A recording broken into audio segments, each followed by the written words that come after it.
Welcome to Popcorn Unscripted, the podcast where we dive into movies and TV shows with no scripts, no filters, just real talk and plenty of popcorn. From timeless classics to the newest releases, it's all about real opinions and unfiltered conversation. I'm your host, Bailey, and let's grab some popcorn, sit back, and let the show begin. There's something lurking in the corn, and unfortunately, it's not just bugs. Welcome to episode 51 and yet another episode of Fright Corn Fest.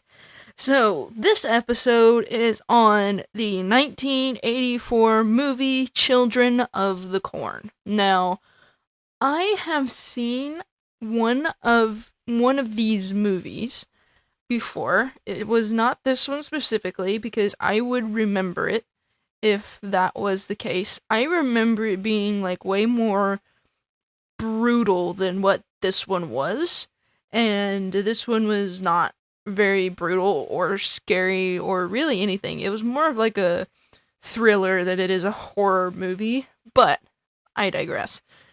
But I still enjoyed the movie. I think it's a really interesting sort of concept where it's just a cult of kids and things like that. But I also think it's cool that this is yet another short story from the legendary horror thriller writer Stephen King. When me and my boyfriend was watching it, he was just like, "Oh, this is a Stephen King story?" And I was like, "Yeah, it is. Of course it is. Why would it not be?" Stephen King is just he's really good at writing stories like this one, because we did do The Monkey earlier, and that was yet another short story of Stephen King as well. This dude's mind, I swear, I want to pick his brain sometimes. Like Stephen King, I want to pick his brain one day because something's like a little loose up there. But just to give you a little bit of context, so this is about a cult of kids, and they're in rural, you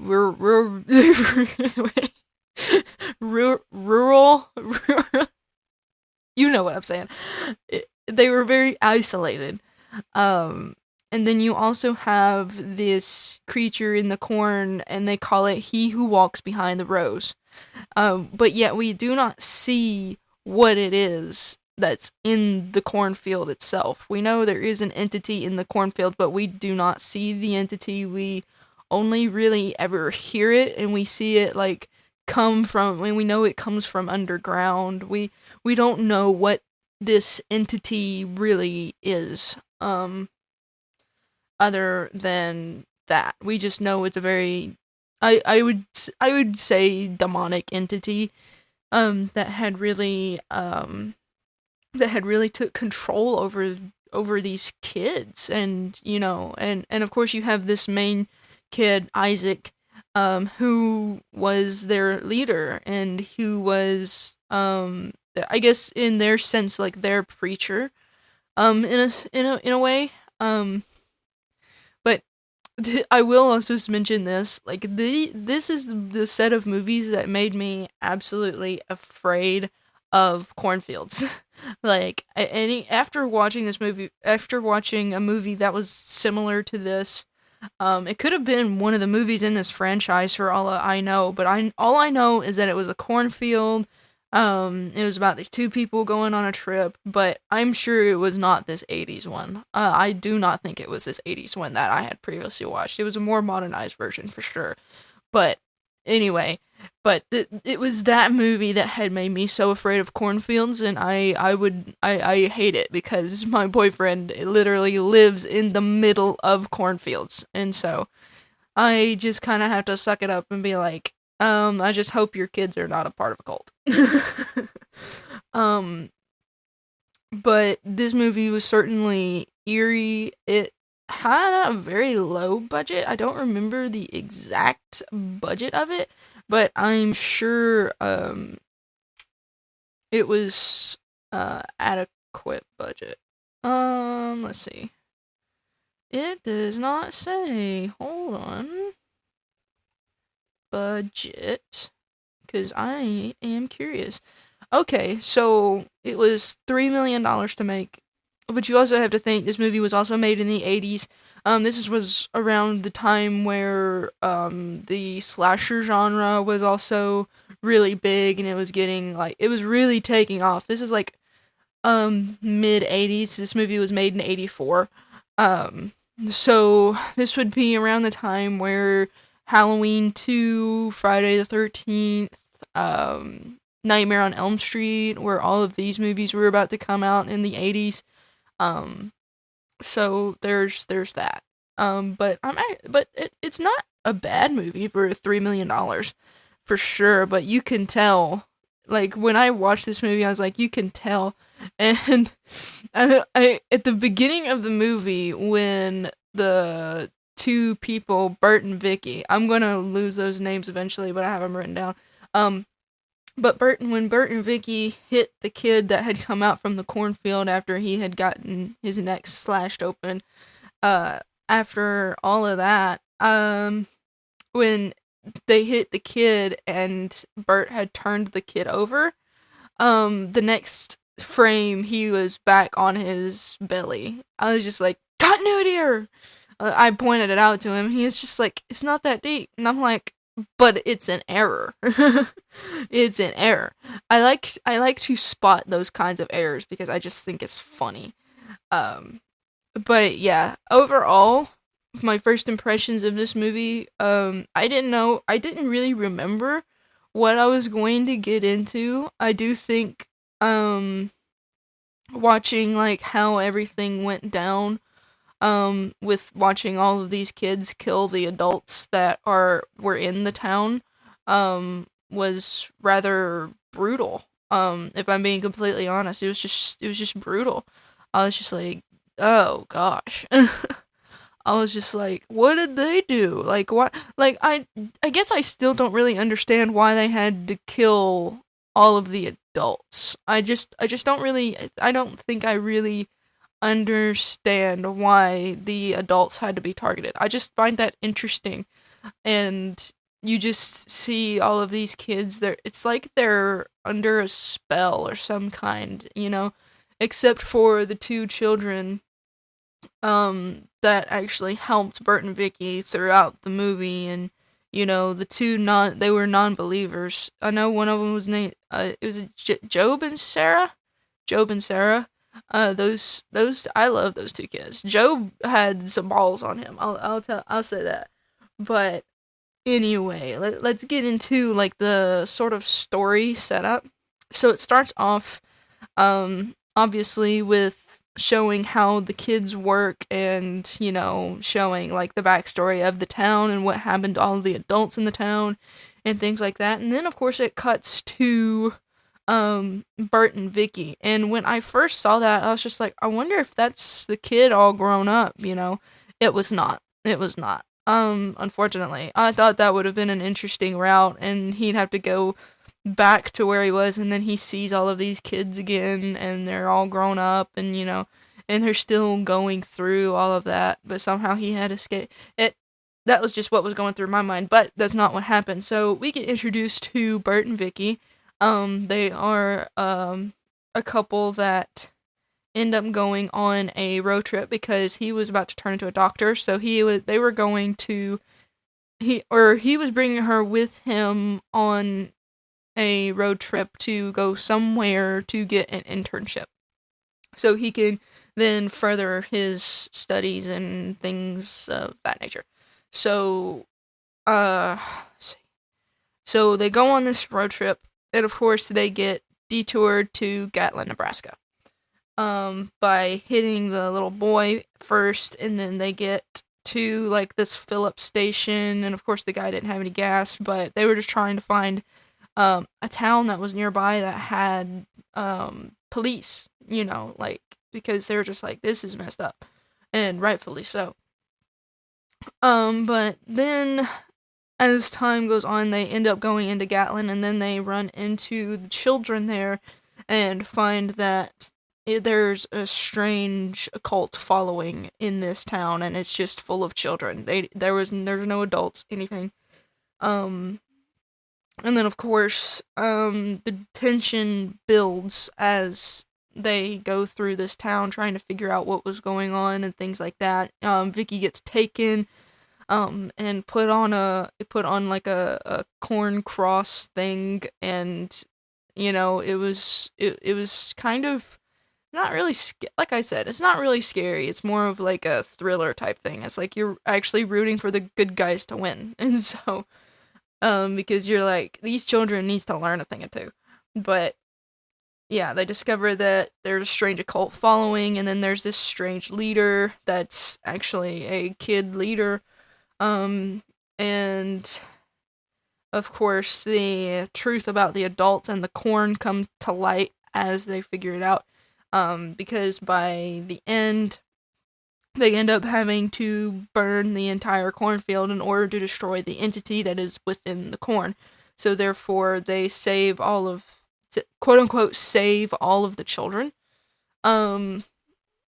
But here's the thing, the way it's set up for a second movie is that at the end, after they go to leave, they were actually going to start walking to the next town over that was 19 miles away. And of course they stuffed the car full of corn, so the corn was no longer there.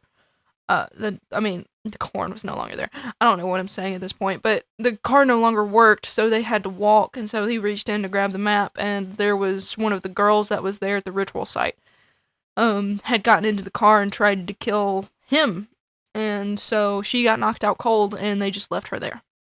So that's why I think, like, in the second movie, it may have to do with the girl, and maybe a new couple comes into the town, things like that.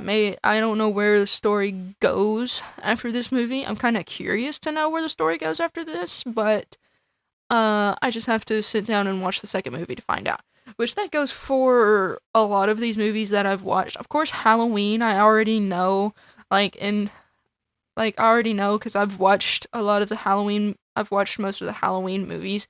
Nightmare on Elm Street's kind of unsure. But yeah, it's like, it just makes me curious. Like, I want to know what happens. And so I just have to actually sit down and to go through it and actually watch the series of all of these movies. So it would be really interesting, to say the least. And I will also say, giving Stephen King, the 80s horror genre, that was just a recipe for unsettling vibes. And which, of course, Stephen King, I would say, is the king of horror and thriller. Not just in books, but in these stories that get turned into movies and TV shows.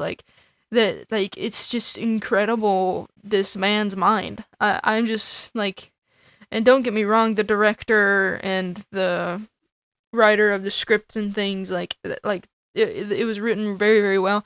And the pacing, I think, was good too, with it only being like an hour and 30-ish minutes. Wasn't a bad long movie at all.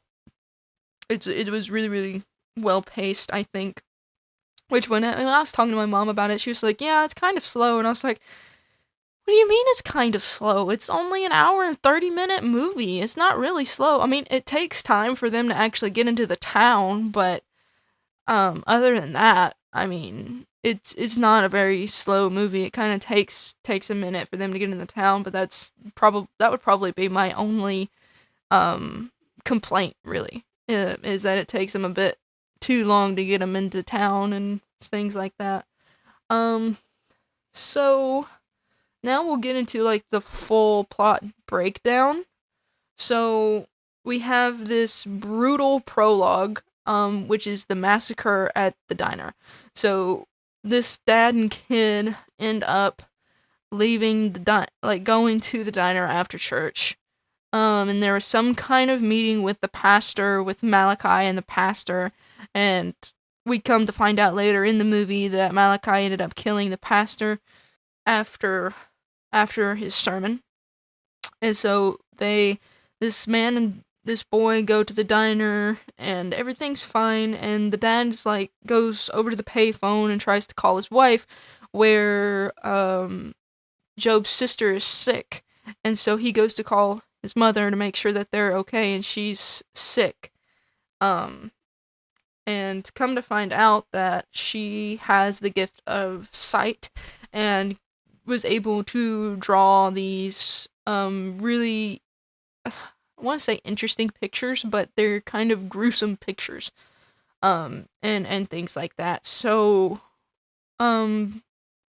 this little boy just watches these kids lock up the diner, and just kill all of these adults, just brutally murders every single adult. He watches his own father gets murdered and right there in front of him.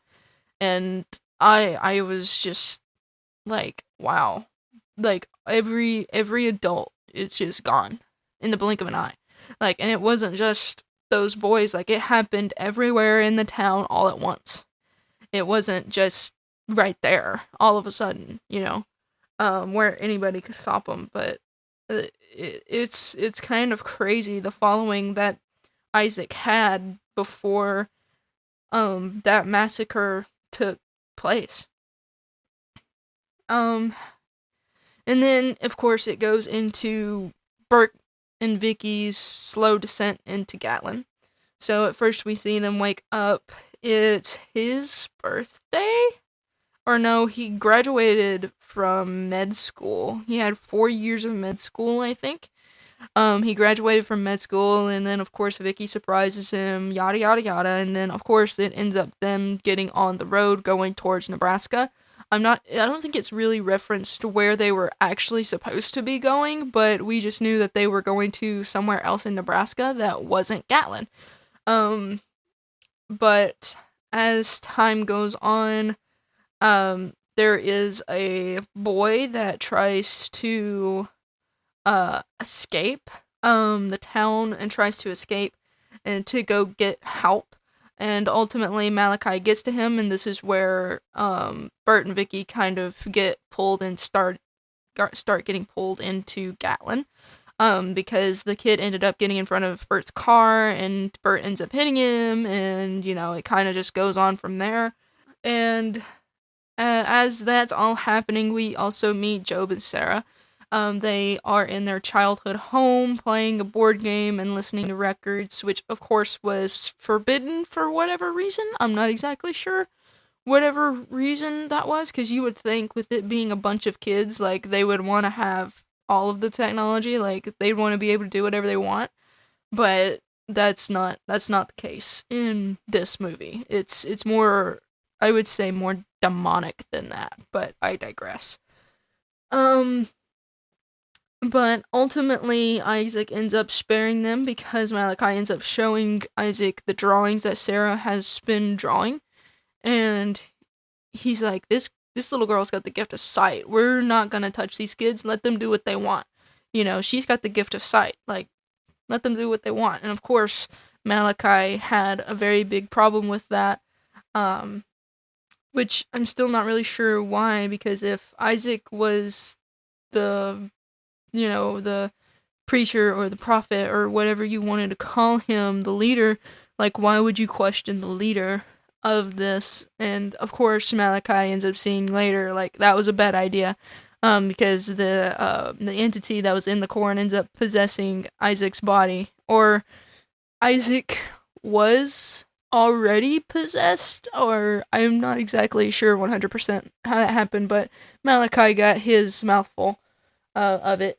And so time goes on, and of course you have Isaac and Malachai, who are the two main cult leaders, Isaac being like the main leader and Malachai being his like right hand man. I kind of like expected Malachai to turn on Isaac though, because I could just tell Malachai was just getting like fed up with Isaac's BS.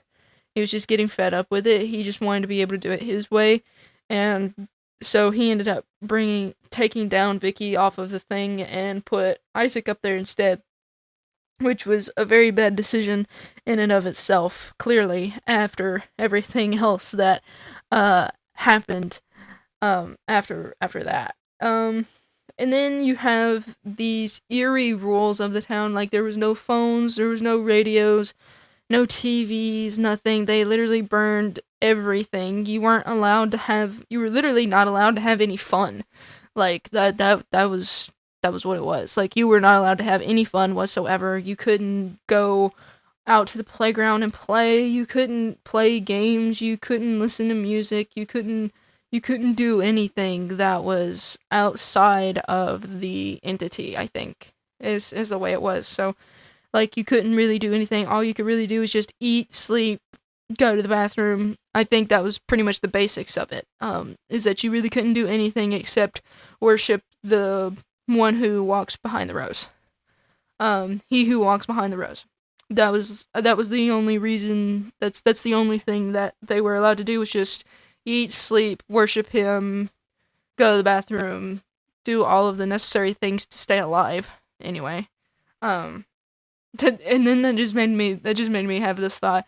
I wonder if all they ate was corn, because here's another point too. Is like if this happened over a period of time, which of course this obviously didn't happen over a period of time. This obviously it had been a while after the massacre at the diner.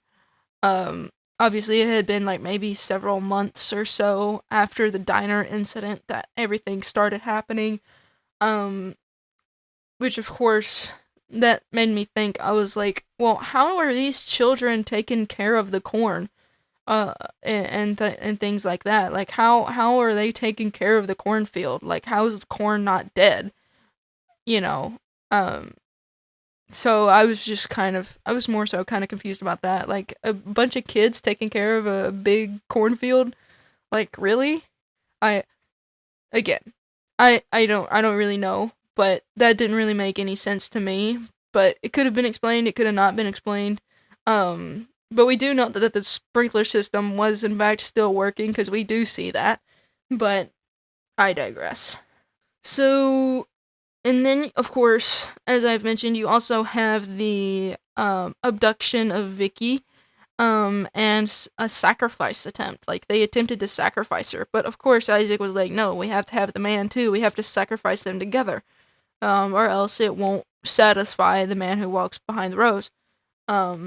And of course, that's exactly what happened. Malachai ends up going behind Isaac's back and swapping him out, and uses Vicky to get Bert to lure Bert out and things like that. And then of course you have the fiery finale that ends up happening. Bert ends up putting gas. I don't think it's gas, but it's some kind of flammable, well, or maybe it was oil. No, it could have been oil. I'm pretty sure it was some kind of flammable liquid. I don't remember if it was gas or what it was. Some kind of fuel that he ended up being able to put in the sprinkler system, made it go off, and then used a Molotov cocktail to set the corn on fire. And this is where I thought Job had some balls, because when Bert threw it the first time, it didn't break. And then Job ran out and brought it back to him, like, throw it again, but make sure you do it right this time. And I'm just like, you go, kid. Like, that was just like, oh my gosh, that's the best thing I've seen throughout the movie. That's probably my most favorite moment, is when Job runs out and gets the Molotov cocktail and be like, throw it again, but make sure it breaks this time. But I do think the ending was rather satisfying for this movie. Even though it does set up for a second movie, I do think it was rather satisfying, even though we don't know what happened to the rest of the kids that were there in the barn. We only know what really happened to the one girl that was in their car before they had started walking to the town that was the next town over, that was 19 miles.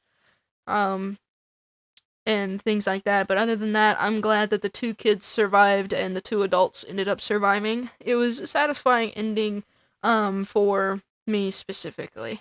So we're gonna get into talking about Isaac and Malachai specifically, and things of that nature. So Isaac and Malachai are basically the original kids you do not want to babysit. Um, you do not want to babysit them at all, and they made sure of that they would not be babysitted, and made sure that there was no adults whatsoever, so that way they could do what they wanted, in terms of the cult and things of that nature.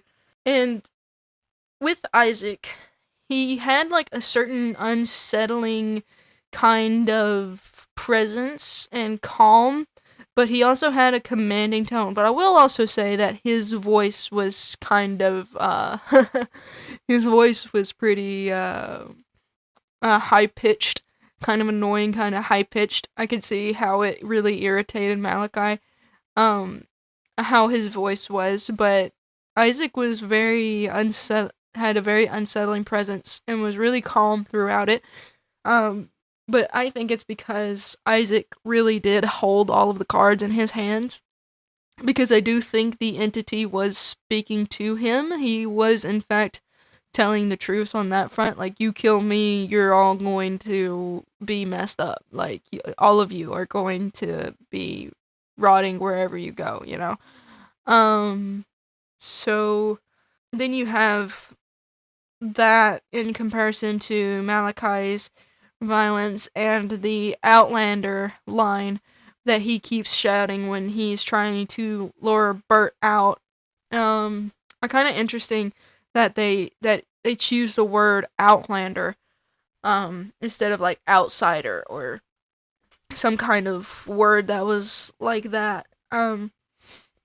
But yeah, you have this, so to see that Isaac was his calm, but Malachai's ego and violence overtook him and was just like, no, I'm done with this. I'm gonna do what I want to do, and this is how I'm gonna do it, you know?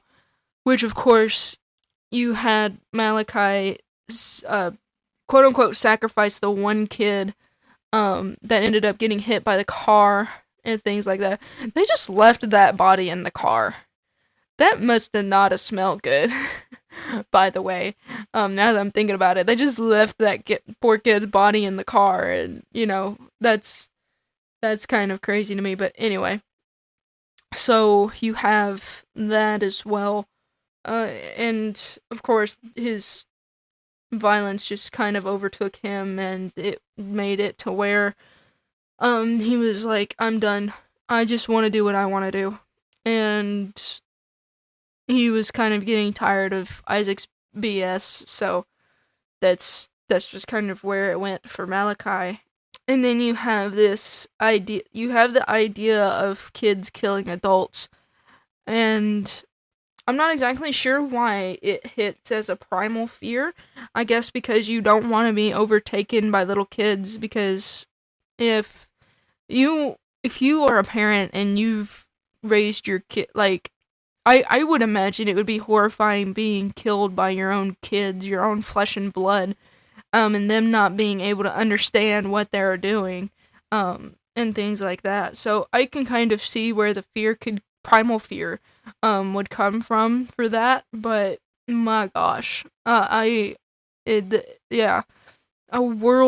town ruled by kids that follow an entity in the cornfields. Yeah, that's pretty horrifying, especially if you have kids that have the mindset of, like, I'm gonna do what I'm gonna do, and I'm gonna do it however I need to do it to get what I want, you know? And there's also a lot of religious imagery in this movie, and fanaticism in horror. But yeah, again, with the religious imagery, it's not the correct religious imagery, and of course Bert tries to explain that to them, as they're trying to, of course they sacrifice Isaac, and he who walks behind the rose was not okay with that, because it's like, you just murdered my one outlet, and now you're gonna pay. So that entity was clearly not happy about it whatsoever. But it's easy to see the innocence twisted into terror by watching how easily these kids got manipulated to do something so horrible and awful and follow this entity that's not for the good of mankind. It's very interesting to see all of that kind of stuff. So we'll get into the direction, atmosphere, and effects. So this movie certainly had a low-budget 80s charm to it. As I mentioned before, this movie was made during the time where the slashers were really becoming a big name and big thing. So it was a really good time to actually do a kind of story like this, because you have, like, so many good classic horror movies came out of the 80s, like late 70s and 80s. Really good horror movies. I mean, this one was one of them by far.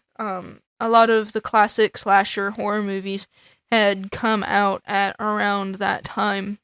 I know another one, Poltergeist, had come out during this time, I think, or maybe it was later.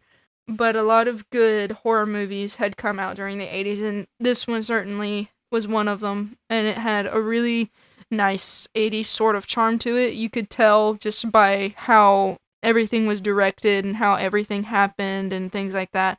It was really interesting. And then, of course, you have the creepy and rural setting in an empty town.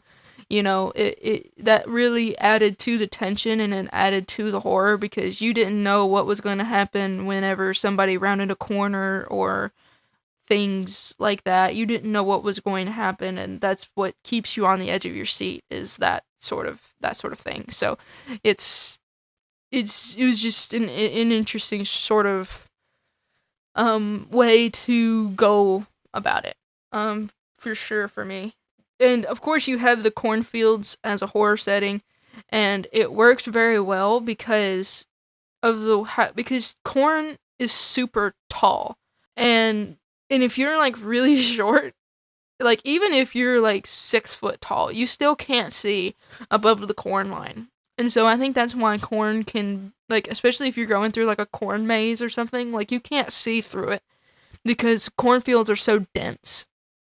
And so it's like walking through like a forest or something. It's like a really thick forest or something, because you can't see through it. You can't see where you're going or anything like that. You don't even know what direction you're going in unless you have a compass. And so it's scary because of that fact, because you don't know where you're going. And and also when you hear sounds, it's just like, is that in front of me? Is that behind me? Like, you literally have 360 audio when you're in a cornfield. And to me, that's what makes it scary, because anything could come out at you in the corn. Anything could pop out at you. Like, you could even see, like, there was, like, a spider or a snake or something that was in the cornfield with the kid when he was running through it, trying to escape. And that's why I'm scared of cornfields to this day. Will I walk into a cornfield? No. Will I take pictures with corn if it's outside of the main line of corn? Probably, but I digress. I'm not one to walk into a cornfield just at my own will. I'm just like, nah, somebody's gonna come with me. That's not happening. That's so not happening. And then, of course, you have the supernatural sort of elements, like the He Who Walks Behind the Rose. To me, those effects didn't necessarily hold up, because to me that's kind of a bit ridiculous. But then again, I keep in mind that it's a 1984 film, and back then they didn't have the technology that we have. So they did what they could with what they had, and I think that was probably good for that time. But those effects certainly didn't really hold up, as much as I would probably like it to. As for the score, pacing, and atmosphere building, it was very well done. The pacing of this movie is fairly well. As I mentioned before, it did take them a minute to get into Gatlin, and things like that, so it did take them a minute to get going, but once they did, it just kind of snowballed, and it got a satisfying ending. There was a satisfying ending. And they won. So, Uh, and it's, yeah. It was a very good movie. I enjoyed it highly. I didn't get as scared as I thought I was going to, because I genuinely think I watched a later movie when I was a kid. All I remember was that it took place, they were going down the road, their car broke down. I knew it had a cornfield in it. I want to say that both of them died. I don't really remember, but it was not this movie that I'm remembering. But this movie was still a good watch and well worth it. Let's see. So what works versus what doesn't work? Creepy Kids absolutely worked, because that's something that movies don't ever really touch on, is creepy kids, unless it's a demon acting as like a little girl or something like that. Especially with Annabelle, you don't see kids like this in a horror movie. Although we did recently have weapons that had to do with children, which was actually a very interesting take, and I'm glad that they made that movie. That's absolutely I think that was probably one of my favorite movies of the year so far. Weapons was really, really good. And that's the first time you really see kids used in that sort of way, other than this sort of way. And so Creepy Kids certainly works, because what's more terrifying than a child that can be easily manipulated and things like that. So yeah. Pacing or wooden performances. I don't think there was any performances that were kind of stale or anything like that. I think all of the kids did really well. I think the adults did really well in this movie. I don't really think there was at any point where I was like, that's just terrible acting. By far, all of the kids did great. The adults did great. The movie was really, really good. Effects that still hold up versus those that don't. I mean, the only effects that don't hold up is the effects that I mentioned earlier, when they destroyed He Who Walks Behind the Rose. When they destroyed the entity at the end there, those effects didn't really hold up. But all other effects that I had seen that had happened, held up fairly well. Because in this movie, I think they generally probably use real fire. I'm sure. Because back then, if they wanted to have, like, realistic looking fire, they had to use real fire. But, that's really the only, effects that I think didn't really hold up. So the ending, does it go too silly, or is it earned? I would say it's very well earned. I don't think it's very silly. Like, yes, it's a little bit humorous because of what happens to the girl. They just knock the girl out cold, but the ending was certainly earned, because all 4 of the survivors, like, really deserved to be able to walk away from that, because that's nuts, by far. And then of course you have the legacy, how well it holds up today. Other than the entity in the cornfield, I would say it holds up pretty well. I would say it's a good watch for somebody that has never seen it. I would say it's a good watch to watch at least once. It's a very interesting experience by far. So final thoughts and some questions for you guys. What is the lasting impact of Children of the Corn? I'm not exactly sure, what impact Children of the Corn had for later horror movies, but I'm sure it does, because I would label this as a cult classic, or at least a horror classic in general, because it started a whole franchise after that, and it even had a reboot in 2020, as well. So yeah, it's a good movie by far. Would I have stayed in Gatlin or turned around immediately? I would have turned around immediately, or I would have tried my best to go towards the next town at the very least. Like, I'd been like I don't understand why Vicky told Bert to turn left there and just go through the cornfield. I thought that was kind of dumb. Like, why didn't you just go straight ahead on the road? Like, bruh. Like, why didn't you just go straight ahead? I didn't know. I didn't really, I was just like, how? But anyway, some questions for you guys. Did Children of the Corn freak you out as a kid as well? And which cult leader creeped you out more, Isaac or Malachai? Just let me know down below, and I will see you guys in the next episode. That's a wrap on today's episode of Popcorn Unscripted. Don't forget to rate, review, and subscribe wherever you get your podcast. New episodes drop every Monday and Friday, so be sure to tune in. Until next time, keep your popcorn close and your movie critiques closer. Thanks for listening to Popcorn Unscripted.